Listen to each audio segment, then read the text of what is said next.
What was the little dog's name? Ted. Ted. I'm assuming it's a boy. Yeah. Cool. So I'm here joined with James from Novello, just basically to have a chat about AI in surveying, really.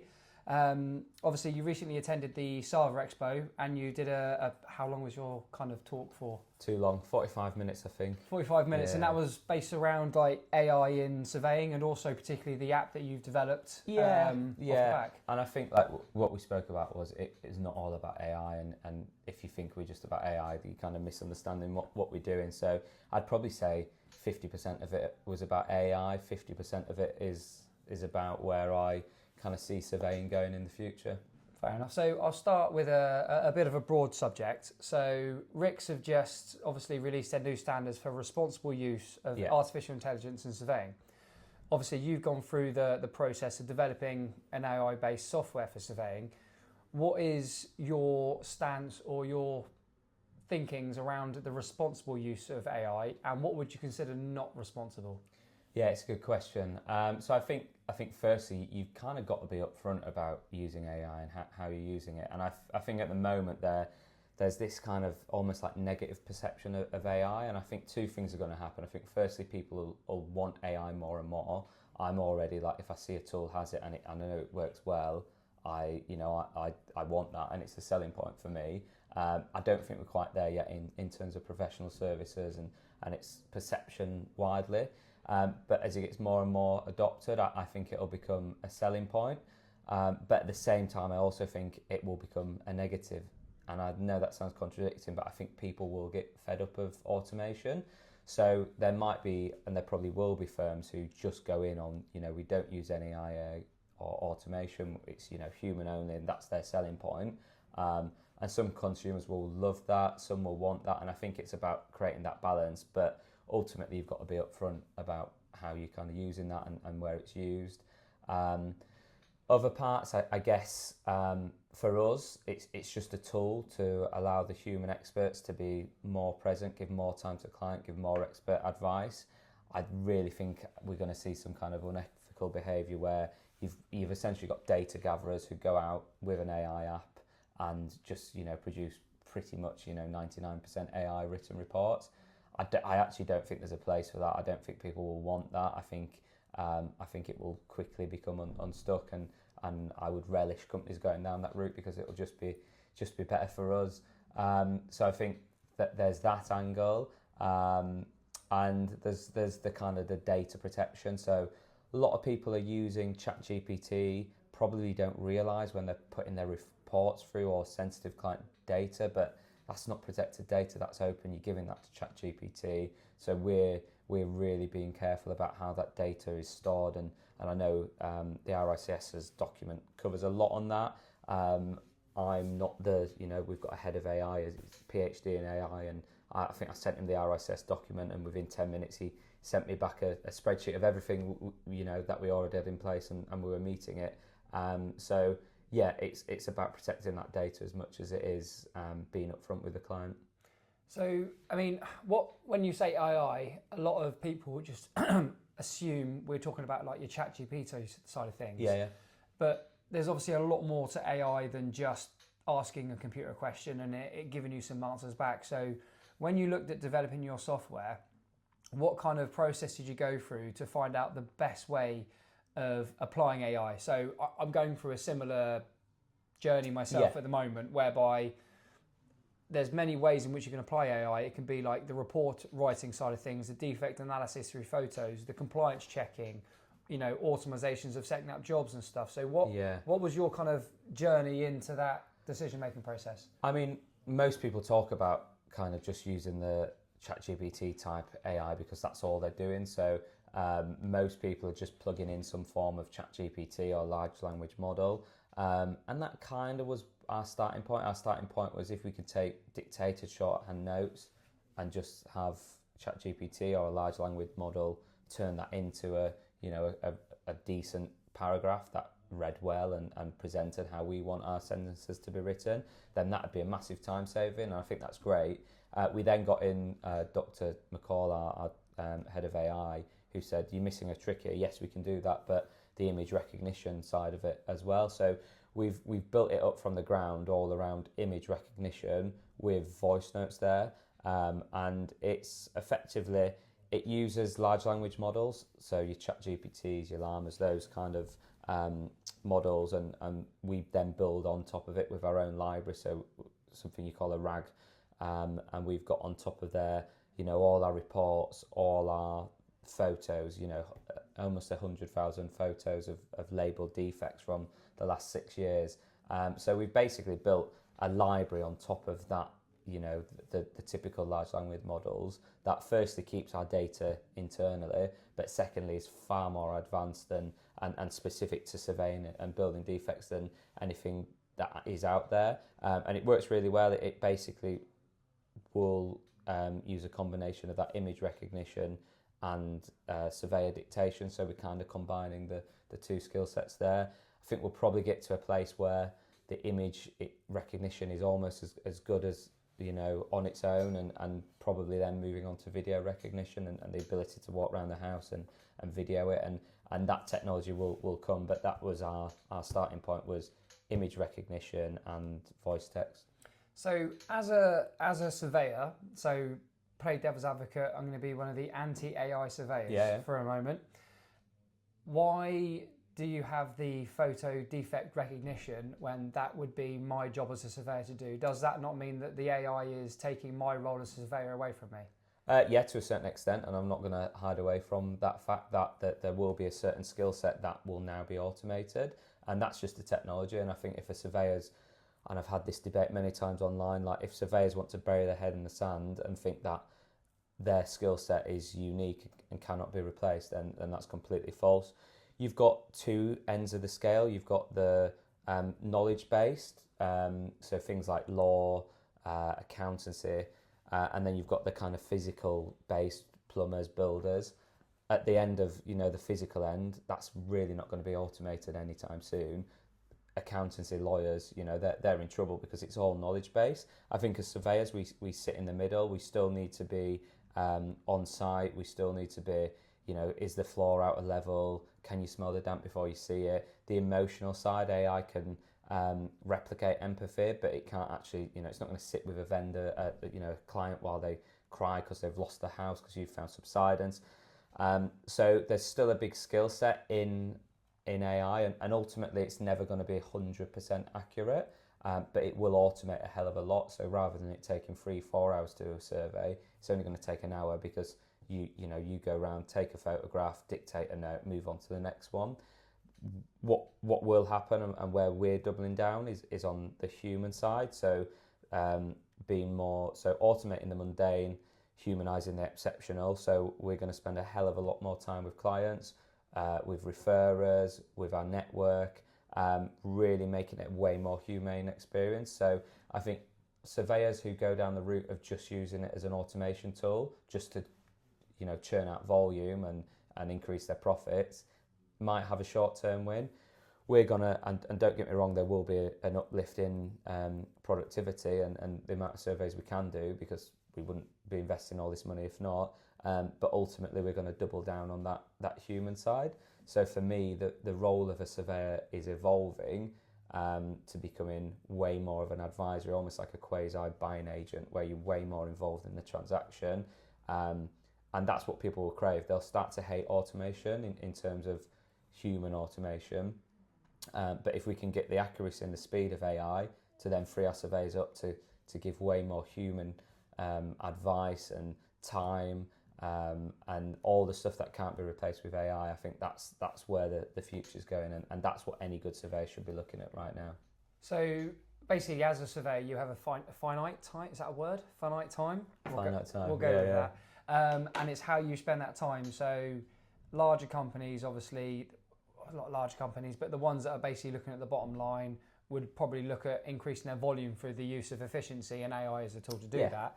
But what you're suggesting is, obviously there is an element of that because a business is a business, but you're saying that it will free you up more time to have that kind of ongoing personalized relationship with the client and almost humanize their experience, as opposed to just booking a survey online, not talking to anyone, having the survey completed and the PDF just been emailed to you? Yeah, essentially most surveyors, and this is a brutal reality of surveying because of fees, etc., are just PDF churners. You know, by the time you've done your inspection, edited the report, even with some of the great technology that's out there at the moment, you're 4, 5, 6 hours into that time, and ultimately the fee does not reflect the time that you need to put in there. Surveyors just don't have time to spend a decent amount of time with a client. We'll spend half an hour having a phone call with them if they want to meet at site. We sometimes do, but we're under the cosh there if we are. So really, that interaction as far as possible goes to maybe a few emails, a client call, and that's that's good enough in the current scenario. But I'm imagining a world where a survey, from start to finish and publishing probably takes less than 2 hours. All of a sudden, you've got two choices there. You either just do more, maybe charge less, grow the market. That's not us. We've not built a business around that. Or you give more to the customer, and that human interaction is not going away anywhere. That's just people are going to grow and want more and more of that. You look at the likes of Octopus Energy, who their customer service is great. You phone them in 30 seconds, Barbara picks up the phone and gets it sorted. Versus British Gas, who you're on an hour trying to go through an automated phone line. And Octopus Energy have grown. They've become one of the biggest energy providers and overtaken them purely because of how they approach their customer service. And I think that's what people are going to want. They're going to want that human interaction, human expertise, that accessibility to a surveyor. And if we can use AI and automation to, yes, have a slight uptick in productivity, but at the same time be just more present and be more advisors, I think that's only a good thing, and only a good thing for surveying. It's ironic because you look at banks, for example, where they're using automation and technologies and stuff like that to basically reduce manpower, and now they're all closing the banks, and it's really hard just to go in and speak to someone in the bank these days, whereas what you're saying is you're using modern technology and AI to actually increase that communication and that kind of human interaction between the surveyor and the client. So not just, sorry to interrupt there, not right. just on surveying though. You look at our admin side, we're automating, and we already have automated a huge amount of that. And then that means we can put people in different roles. So we're now focusing way more on the business development side of admin and things like that. So I think it's going back to that saying, which is not my saying, but I use it time and time again, which is automating the mundane, humanising the exceptional. And if we can automate, terms, everything like that, just that does not need a human involved. The technology's there. Why would we not do it? And then focus on actually where can we reposition those people to do the stuff that's required, picking up the phone to people, reaching out to agents. We're now using when we're booking jobs in, we're now having a whole team who use that as an opportunity to do business development and build relationships with the estate agent. And we can only do that because we've reduced the whole admin process, where that's the bit that we can focus the time on now. So what is your, for lack of a better word, your kind of auditing or checking process for a surveyor though? Because obviously, not in a negative way, but you're becoming heavily reliant on the input of AI to generate your reports. Where does a surveyor come in regards to the final product? So, I'm assuming they would proofread everything before they go through. But what is your kind of safeguarding? Because ultimately, as a surveying company or as an owner or as a surveyor, if something was wrong in your report, you couldn't go back to the client, but that's that. The accountability will never fall on AI's shoulders, basically. Yeah, there's already been a court case with, I think it was an airline, where the AI was making decisions around refund policies, and they kind of tried to appeal that, and the court said, no, you are responsible for the output. And it's exactly the same thing, and that's what the RICS have regulated on. It's kind of what the Home Survey Standards already covers, which is it's down to the surveyor signing that off and the firm that sit beneath that. So ultimately it's about accuracy. So we have things like AI alerts. So if you see high ground levels externally, when you go internally, the app will alert you to check for any signs of damp or rot around that area. So it's going to strengthen accuracy on that. But then ultimately, there's always going to be hallucinations and things missed with AI. Your role editing, and you'll have a hell of a lot more time to edit because you've had to spend less time at the property, will be to go through and refine that and sign that off that you're happy with it. So that's the first part. Second part is we have a strong audit team already, so we auditing and training is a huge part of what we do. So that won't change. We'll be able to utilise AI to audit as well and have more MI and more stats. But then secondly, it's part of our whole ethos. So we're 40 odd surveyors now. We're on track to do £9 million worth of surveys next year. It puts us bigger in terms of survey revenue than eServe, who have over 500 surveyors. So it's all we do is home surveys. It's kind of our focus. And when I think you're so ultra focused on that and what and one thing, then you can't not be good at that. And we're whether it's down to training, how the products are written, everything like that, we're kind of laser focused. And our big thing is, why shouldn't surveyors know about RCD units or be able to look at a combi boiler and tell if it's plumbed in right. So we're really focusing our training on being way more technical. Even though the AI is going to kind of automate a lot of that, we're going to have some of the best, and we already do have some of the best experts in surveying in our industry. So looking at the home survey standards review, I think one of the things in there, I'm not going to quote it word for word because my memory is not that great, but there's a lot of clarity around the requirement to state in your terms of engagement that you will be applying an element of AI. Yeah. Have you given that much thought, and how are you going to kind of explain that to give the client clarity but not undersell the service of the surveyor? And I don't mean that in like I mean that so you're not just going to say, oh well, we're going to use AI to write your report and then the surveyor will check it. What's your views on that? I kind of almost think the home survey standards are going to be redundant before they come out because the technology is moving on so fast. But yeah, ultimately, so ours will have a portal, and this is something we've not touched upon is the interactive portal. I think next year is the death of the PDF because it's why are we still producing reports on PDF? They're in a typewriter format, absolute garbage. We've had the technology there for years. The fact that we're still producing reports on PDF baffles me.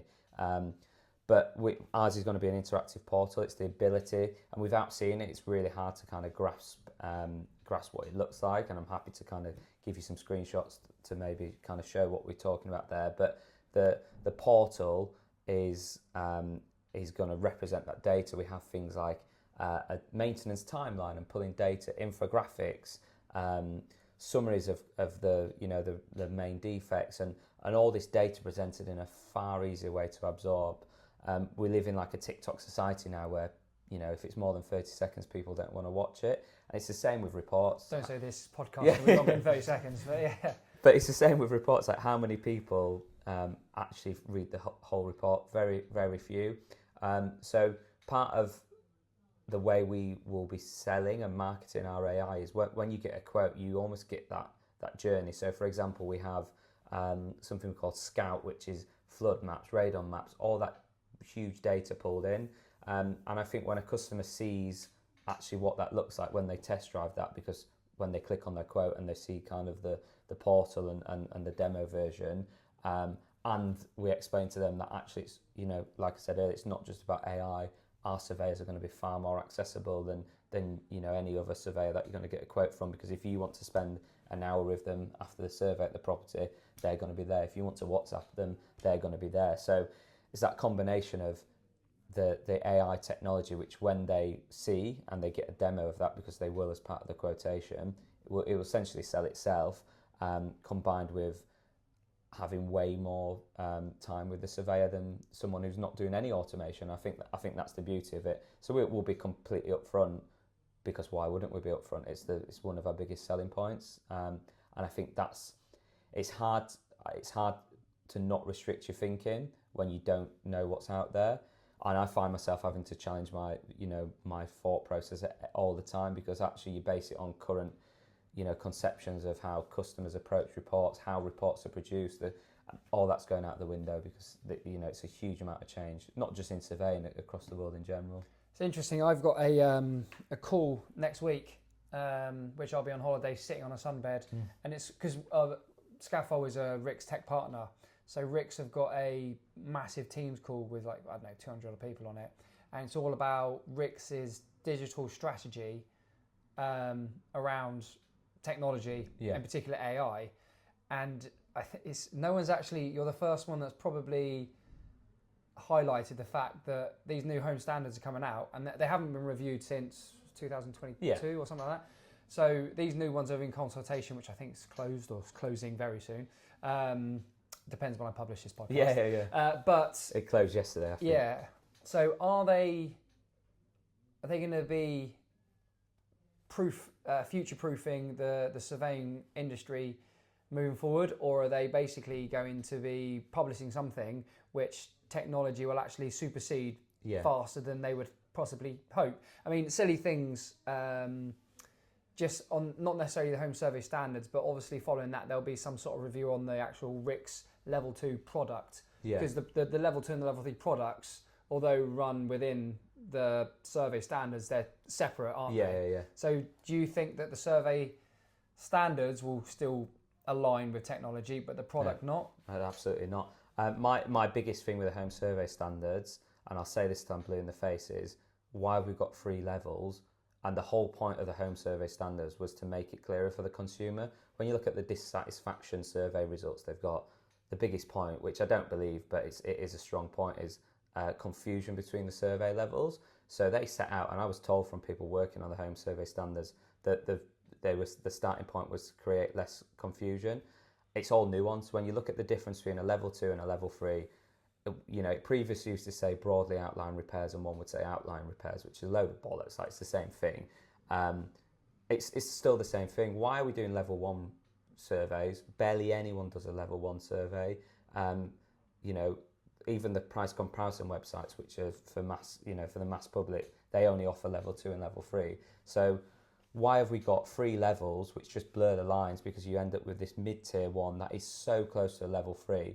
And the guys on the Home Survey Standard Committee, who I have my respect, because I just, I didn't want to commit my time to doing that. I don't. It's a thankless job, isn't it? It's a thankless job, and hats off to them for spending all that time. But they were just tinkering, and actually it should have been to the drawing board of why the hell are we offering 3 tiers of surveys? If we want to make it clearer, let's just have a basic home survey and then a detailed building survey. Home survey just tells you what's wrong and the risks. Building survey tells you exactly what you need to do to fix them. And they've not done that. And the reason why that's important is because with AI, that's irrelevant. And why I say that is because it's no less work for AI to create a level 2 report than it is a level 3 report. Yes, there's a little bit of difference between the level of inspections. So you could argue, well, you don't need to check all the windows. There's not much there, if we're being honest. It's mainly in the production of the report in terms of repair advice, costings, even though that's not included. All of that will be automated. So there's no, especially if you're just checking and reviewing and refining it. As the role of a surveyor with AI will be to be on site, spot the defects, take photographs, maybe dictate a site note. It's not to produce the pro forma text or the text around that, because that's what the large language models will do. And for them to create a level 2 version of a sentence where it doesn't have any repair advice versus a level 3 is nothing. So we're already having this debate of do we just offer a survey, because actually it's probably more work to offer different surveys, because then surveyors have to be kind of mindful of, is that written as level 2, level 3 advice? We have to have 2 sets of training on that. For me, it comes down to marketing. So you look at Apple, etc. We always have 3 tiers of marketing. We've got our home survey plus, building survey, and we people like free choices because it gives them an anchor. So for me, it'll come down to marketing, and maybe it'll be more features, maybe it'll be drones, that kind of stuff. But I just think that firstly, the whole basis of a level 1, level 2, level 3 is a load of rubbish, because they're so close together, it's irrelevant.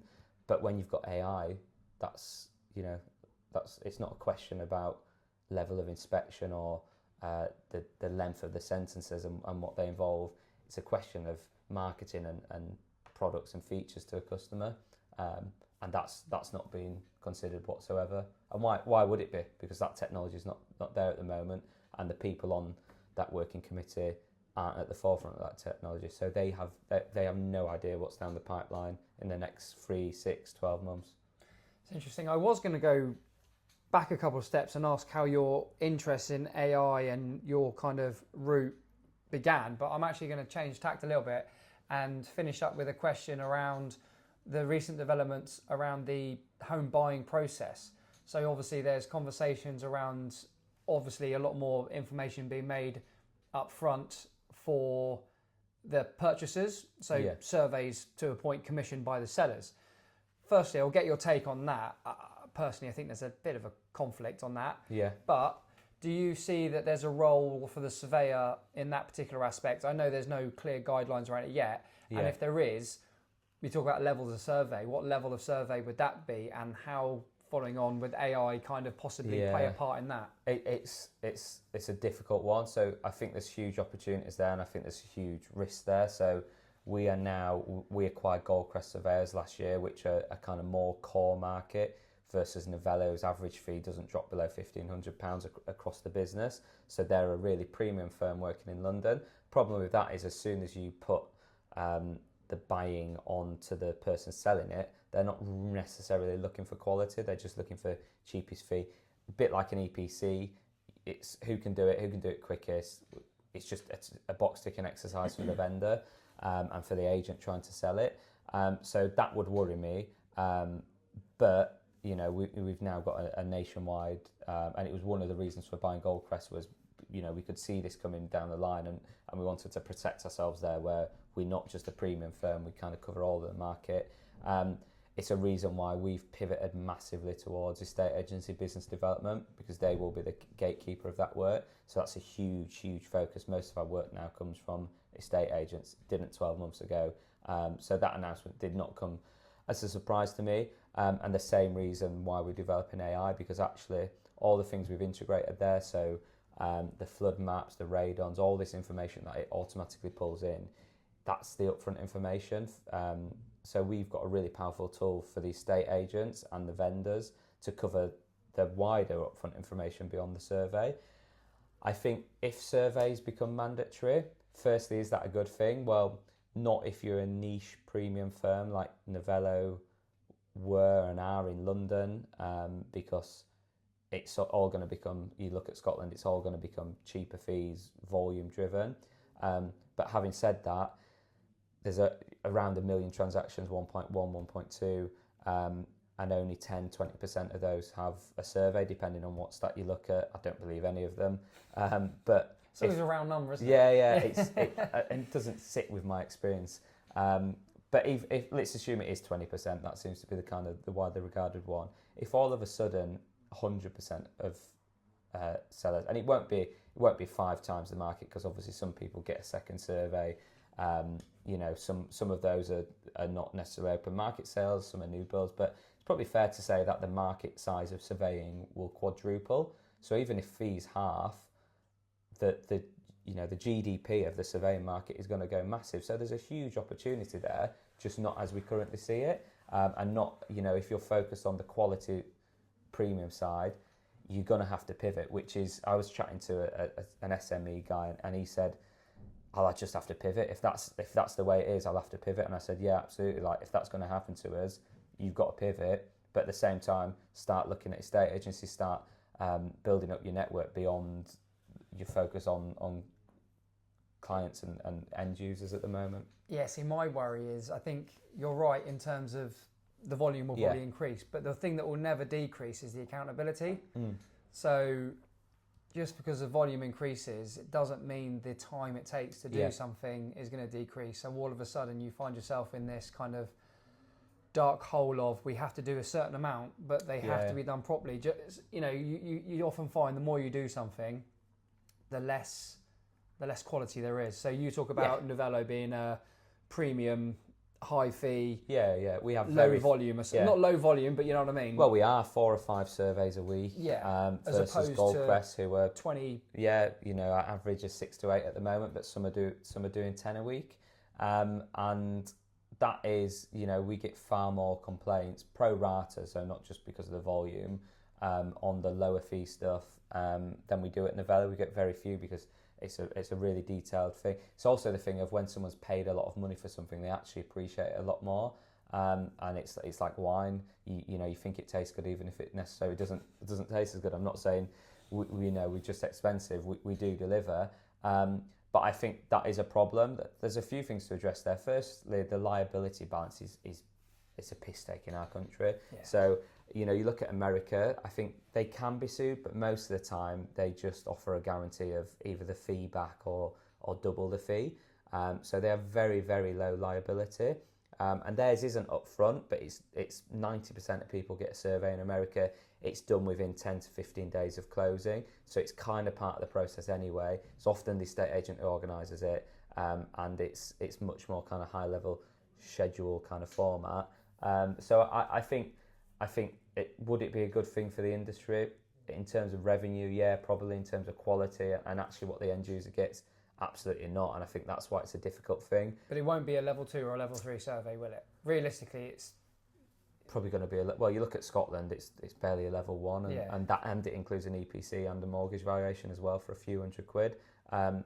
So I would really hope, and we would campaign a lot against that. I think liability would have to be lower, and there'd have to be a decent benchmark. But ultimately, when the vendor's picking, it's not going to be driven by quality, and that's something I think it has to be done at some point, because it's such a poor experience trying to buy a property.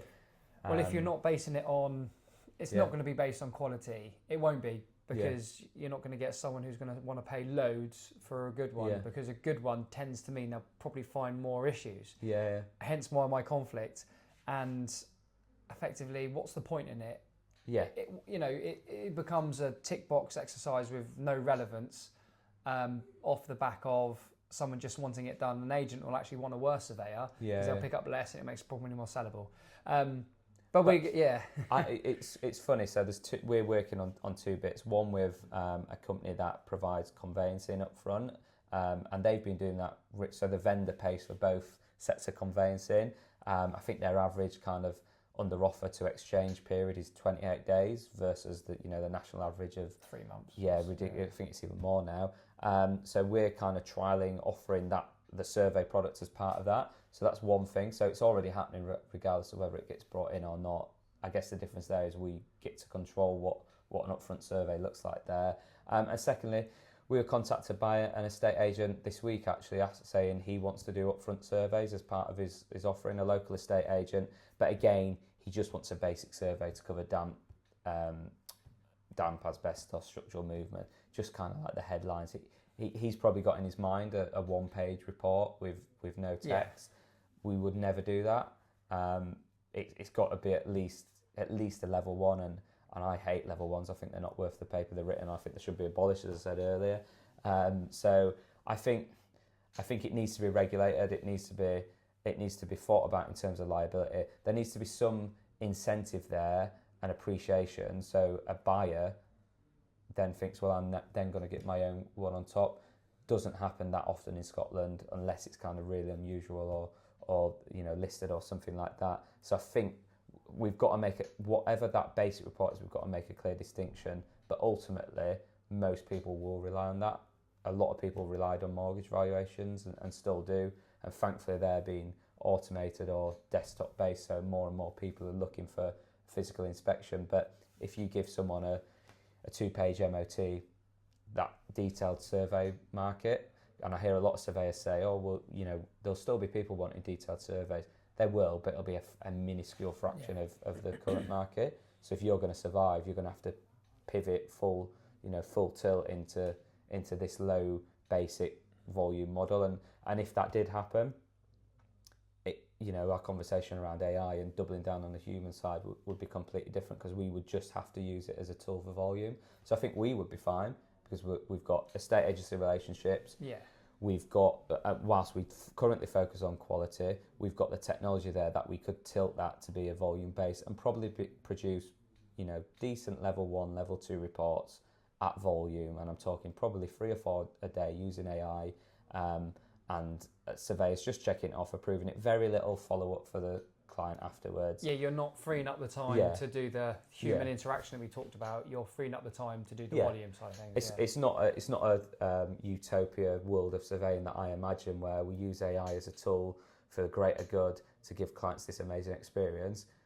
We'll still make a killing because we'll just use it as a tool to do volume and be market leaders and use all that upfront information, that data, still offer an amazing product, but it'll be a million miles away from that kind of vision of excellent service, surveyor expertise. So I think... the client shifts, doesn't it? So the client just wants to get rid of the house instead of the client investing probably the largest purchase they've ever made. So I think there's a huge opportunity there, but that world looks very different. I think we've got to go into that with our eyes open, and I'd be more scared if I was a one-man, one-woman SME who focuses on quality, which is where we were and still are, but we would be pivoting and have the resources to pivot and that's what's happened in Scotland. You've got a few kind of big brands who kind of hoover up the market. So overall, I don't think it would be a good thing, even though we'd probably make a lot more money. I think I'd rather have that, that world where we can, believe in our values, which is quality, human advice, expertise, whilst at the same time having this amazing AI product, which saves time, but also gives, a far better service than a PDF. Saves and a time phone for call. the right reasons. Yeah. And that's what we, morally, I feel a responsibility to deliver AI in a really positive way for our industry. And if upfront surveys came into place, we'd have to deliver that AI as a tool for volume effectively. Well, I've kept you long enough, but I will ask one final question. So if you were to basically summarise the future, in your view, of AI in the surveying profession in a paragraph, to summarise this convo, what would that be? So I think if it's continues as it is and there's no kind of upfront regulation, I think so it'll split into two. You might have your corporates who use it as a tool for volume and use data collectors, and I think the RICS needs to be strong on regulation there, that it still needs an RICS survey to have inspected.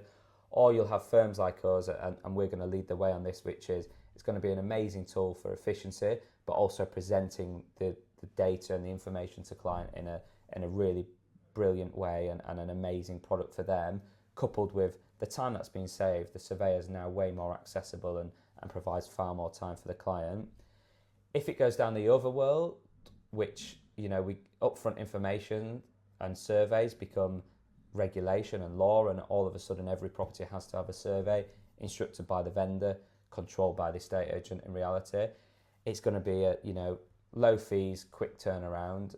That's what the market will become. It'll be a way bigger market, probably fourfold, but it'll all be about volume and turning around something quickly and accurately. AI will still play a huge part in that, but it will diminish the human expertise and customer care and all that kind of stuff that I'm really passionate about. But either way, I think we're going to be at the forefront of that. Perfect. Well, mate, thank you very much for your time. It's very much appreciated. Hopefully the viewers will find that really interesting, because like you say, it is the direction the industry is kind of gearing up. I was at the Sava Expo. It's all anyone asked me. What AI does this? And I've been on that journey myself, and I'm toying with different applications for it. Obviously, you're a lot further down that path than I am at the moment, and it's really insightful to get how you've come to where you are, why you're doing it, but also where you see it might go in the future. So I very much appreciate your time. I'm sure the I'm sure the viewers and listeners will too. Thank you. Take care. Cheers.